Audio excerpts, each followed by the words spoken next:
இறை கருணை பெற்ற அருளாளர்கள் அனைவரையும் வாழ்த்தி வணங்கி மகிழ்கிறோம்.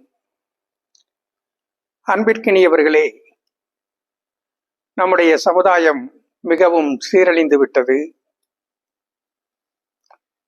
சினிமாக்கள் சீரழிந்து விட்டது, சின்னத்திரைகள் சீரழிந்து விட்டது, பத்திரிகைகள் சீரழிந்து விட்டது, ஊடகங்கள் சீரழிந்து விட்டது, கல்வி சீரழிந்து விட்டது, கலை சீரழிந்து விட்டது, இலக்கியங்கள் சீரழிவை நோக்கி பயணித்துக் கொண்டிருக்கிறது. அரசியல் அசிங்கமாக சீரழிந்து விட்டது. இந்த சமுதாயமே சீரழிவினுடைய விளிம்பிலே நின்று கொண்டிருக்கிறது என்றுதான் பலரும் கருத்து தெரிவிக்கிறார்கள். ஆனால் இவைகளையெல்லாம் கடந்து சமுதாயத்திலே இருக்கக்கூடிய பெரும்பான்மையான மக்கள் நல்லவர்களாகத்தான் வாழ்ந்து கொண்டிருக்கிறார்கள்.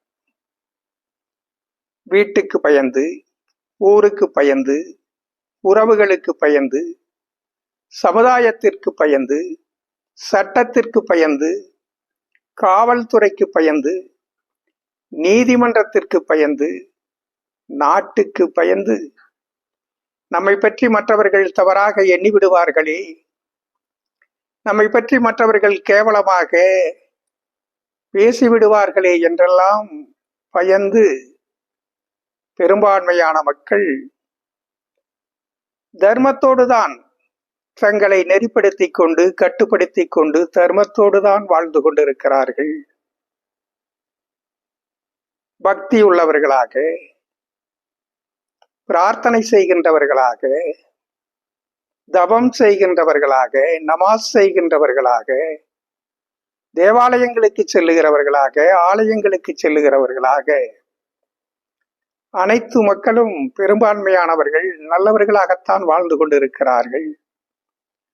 ஆனால் இப்படி நல்லவர்களாக வாழக்கூடிய மக்கள் எல்லாம் துன்பத்திலும் துயரத்திலும் தொல்லைப்பட்டு கொண்டிருக்கிறார்களே என்பது பற்றியும் பலர் கேள்வி எழுப்புகிறார்கள்.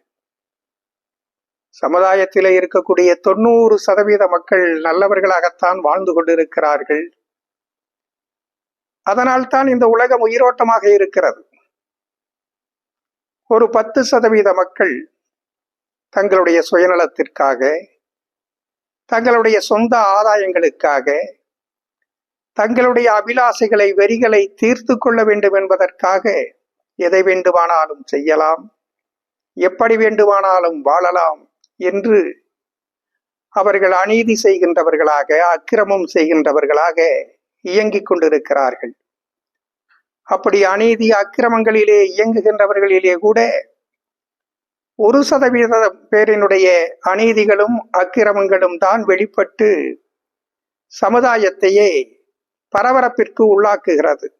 இந்த சமுதாயம் முழுவதுமே தீயவர்கள் நிறைந்த ஒரு சமுதாயத்தை போல தோற்றத்தை உருவாக்குகிறது.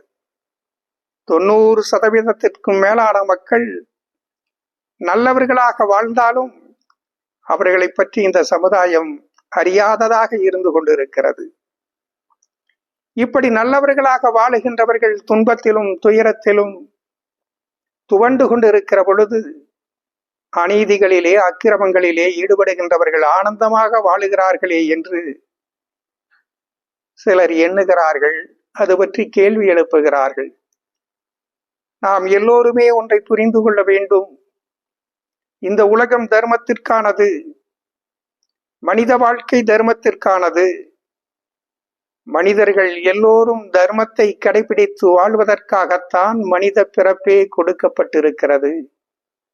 எல்லா மனிதர்களும் சுய தர்மம், குடும்ப தர்மம், தொழில் தர்மம், சமுதாய தர்மம் என்று 4 தர்மங்களை கடைபிடித்து வாழ்வதற்காகத்தான் மனிதர்களுக்கு இந்த மனித வாழ்க்கையே கொடுக்கப்பட்டிருக்கிறது. நல்லவர்களாக வாழக்கூடிய மக்கள் பெரும்பான்மையானவர்கள் சுய தர்மத்தோடு வாழுகிறார்கள்.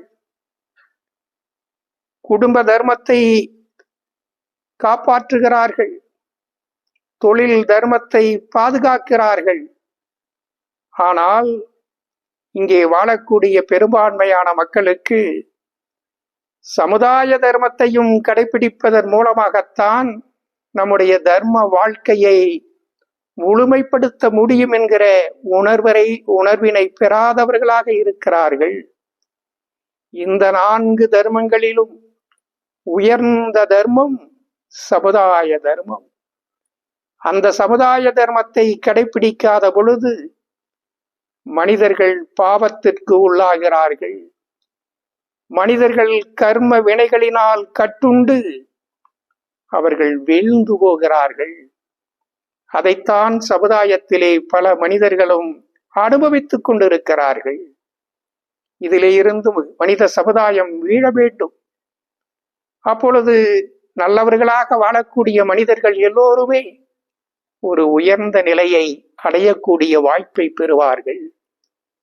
அந்த சமுதாய தர்மம் என்பது என்ன?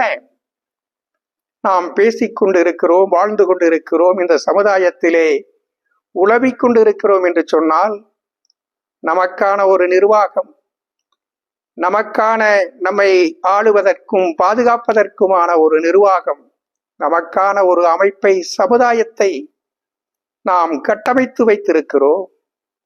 அப்படி அந்த கட்டமைத்து வைத்திருக்கக்கூடிய இந்த சமுதாயத்தில் நம்மை நிர்வாகம் செய்கின்றவர்கள், நமக்கு வழிநடத்தக்கூடியவர்களாக இருக்கின்றவர்கள், இந்த நிர்வாகத்தை ஆளுமை செய்யக்கூடியவர்களாக இருக்கிறவர்கள் அறம் சார்ந்த மனிதர்களாக இருக்க வேண்டும்.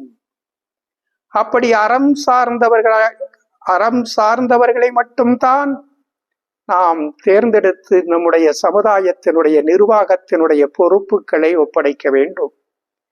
அது உள்ளாட்சியாக இருந்தாலும் சரி, சட்டமன்ற உறுப்பினர் பதவியாக இருந்தாலும் சரி, பாராளுமன்ற உறுப்பினர் பதவியாக இருந்தாலும் சரி, மாநில ஆட்சியாக இருந்தாலும் மத்திய ஆட்சியாக இருந்தாலும், இப்படி ஆட்சி பொறுப்புக்கு வருவதற்காக மக்களை நாடுகிறவர்கள், தேர்தலிலே போட்டியிடக்கூடியவர்கள் தூய்மையான தொண்டும் சேவையும் செய்கின்றவர்களாக இருக்க வேண்டும். அரசியல் என்பது உயர்ந்த ஆன்மீகமானது. அந்த அரசியலிலே பங்கேற்று மக்கள் பணி செய்வதற்காக மக்கள் மத்தியிலே வருகிறவர்கள் தூய்மையான தொண்டும் சேவையும் செய்து மக்களுக்காக தன்னை தியாகம் செய்து கொண்டு வாழக்கூடிய தகுதியும் அதற்கான வாய்ப்பும் பெற்றவர்களைத்தான் நாம் நம்முடைய பிரதிநிதிகளாக தேர்ந்தெடுத்து நமக்கான சமுதாயத்தை மலரச் செய்ய வேண்டும். நான் எந்த கட்சிகள் பற்றியும் குறை கூறுவதோ பெருமைப்படுத்துவதோ நாம் செய்யக்கூடிய காரியம் அல்ல. அது எந்த அமைப்பை சார்ந்தவர்களாக, எந்த இயக்கத்தை சார்ந்தவர்களாக, எந்த கட்சியை சார்ந்தவர்களாக இருந்தாலும் சரி, தேர்தலிலே போட்டியிடுகின்றவர்கள் அனைவரும் தூய்மையான தொண்டும் சேவையும் செய்கின்றவர்களாக தங்களுடைய வாழ்க்கையை பதவியிலே இருக்கின்ற வரைக்கும் மக்களுக்காக அர்ப்பணித்துக் கொண்டு, மக்களுக்காக தவம் செய்து கொண்டு, மக்களுக்காக தியாகம் செய்து கொண்டு எவர் தூய்மையான தொண்டும் சேவையும் செய்யக்கூடிய தகுதி படைத்தவர்களாக இருக்கிறார்களோ அப்படிப்பட்டவர்களைத்தான் மக்களாகிய நாம் ஆதரிக்க வேண்டும். நாம் சார்ந்திருக்கக்கூடிய கட்சியை சார்ந்தவர்களாக இருந்தாலும் சரி, நம்முடைய கட்சியிலே நிறுத்தப்படக்கூடிய வேட்பாளர்களாக இருந்தாலும் சரி, அவர்களுக்கு இத்தகைய தகுதி இல்லாதவர்களாக இருப்பார்களேயானால் அவர்களை கொஞ்சம் கூட தயவு தாட்சண்யம் இல்லாமல் நிராகரித்து தர்மத்திற்கான மனிதர்களை நாம் ஆதரிக்க வேண்டும். இப்படிப்பட்ட சமுதாய தர்மத்தை இன்றைக்கு சமுதாயத்திலே இருக்கக்கூடிய மக்கள் முழுமையாக நிறைவேற்றுகிறார்களா, கடைபிடிக்கிறார்களா என்பது ஒரு கவலைக்குரிய விஷயமாக இருக்கிறது. இப்படி சமுதாய தர்மத்தை தவறவிட்டுவிட்டு அவர்கள் பாவத்திற்கு பலியாகிறார்கள். அதனால் தான் சமுதாயத்திலே இருக்கக்கூடிய பெரும்பான்மையான மக்கள் துன்பத்திற்கும் துயரத்திற்கும் உள்ளாகிறார்கள். கர்ம வினைகளிலே வீழ்ந்து நரகத்தை அடைகிறார்கள். அனைத்து மக்களும் நெஞ்சிலே கை வைத்து மனசாட்சியோடு சிந்தித்து தங்களை சுய பரிசோதனை செய்து கொள்ள வேண்டும். நாம் ஓட்டளித்தவர்கள் தூய்மையான மக்கள் தொண்டும் சேவையும் செய்வதற்கு தயாரானவர்களுக்குத்தான், தகுதியுள்ளவர்களுக்குத்தான் நாம் ஓட்டளித்தோமா? நம்முடைய ஓட்டுக்களை பெற்று பதவி அதிகாரங்களுக்கு சென்றவர்கள் இப்படிப்பட்ட தூய்மையான தொண்டும் சேவையும் செய்திருக்கிறார்களா என்பதை எண்ணி பார்த்து தவறானவர்களுக்கு நாம் ஆதரவு அளித்திருந்தால் அவைகளையெல்லாம் கனவுகளாக மறந்துவிட்டு கிடைக்கக்கூடிய வாய்ப்புகளை தர்மத்திற்காக செயலாற்றி சமுதாய தர்மத்தை முழுமையாக நிறைவேற்றுபவர்களாக அனைவரும் மாற வேண்டும். அப்படி மாறுகிற பொழுது அவர்கள் வினைப்பயன்கள் களைந்து நல் வாழ்க்கையை, நல் நிலையை அடையக்கூடிய வாய்ப்பை பெறுவார்கள்.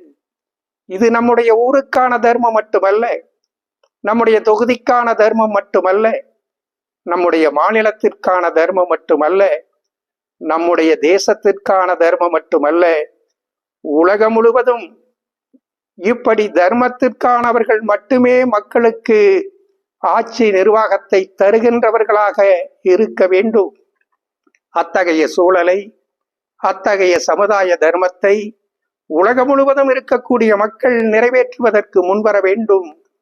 அதற்கான வாய்ப்பை இறை பேராற்றல் அனைத்து மக்களுக்கும் வரமாக வழங்கி இருக்கிறது. அந்த வரத்தை பெற்றிருக்கக்கூடிய மனித கடவுள்களாகிய மனித சமுதாயம் அந்த சமுதாய தர்மத்தை முழுமையாக நிறைவேற்றுகிற பொழுது இந்த பூலோகம் பூலோக சொர்க்கமாக மலரும். அந்த வாய்ப்பை அனைத்து மக்களும் நிறைவேற்றுவதற்கு முன்வருகிற பொழுது அனைத்து மக்களும் ஞானம் பெற்றவர்களாக, இறைநிலை அடையக்கூடிய வாய்ப்பை பெற்றவர்களாக வளர்வார்கள். அந்த மகத்தான வாய்ப்பை உருவாக்குகின்ற பொழுது இந்த உலகம் முழுவதும் நல்லாட்சிகள் மலருகிற பொழுது ஓருலக நல்லாட்சி இந்த உலகத்தில் மலர்ந்து அனைத்து மக்களும் ஒரே சமுதாயமாக, ஒரே குடும்பமாக வாழக்கூடிய உயர்ந்த சமுதாயத்தில் மக்கள் வாழ்ந்து மகிழ்வார்கள். அந்த உன்னத சமுதாயத்தை மலரச் செய்வதற்கு அனைத்து மக்களும் தர்மத்தோடு சமுதாய தர்மத்தை நிறைவேற்றுவதற்கு முன்வாருங்கள். பிரபஞ்ச பேராற்றல் அனைவருக்கும் அதற்கான வல்லமையை வழங்கட்டும். பரிபூரண நல்லாசிகள்.